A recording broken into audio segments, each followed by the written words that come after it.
maxamed mooge liibaan heestii ugu horreysay ee idaacadu qabto waxay mahigaan waa 1968 waa radio Hargeysa heesta mahigaan midheeda waxa lahaa maxamed cumar huuriyo maadeeyihii caanka ahaa hal abuurkii waxa laxanka sameeyay Rashiid Bulo heestaas ayaa ugu horreysay maxamed mooge liibaan heesu idaacad ka qaado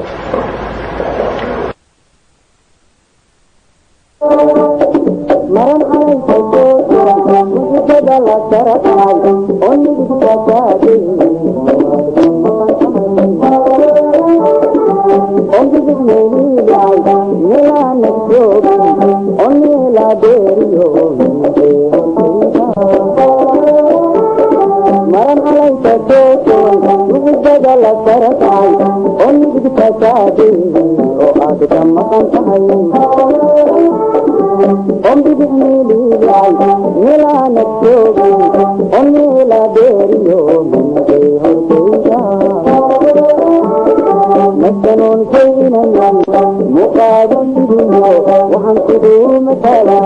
وآد لم يدفعي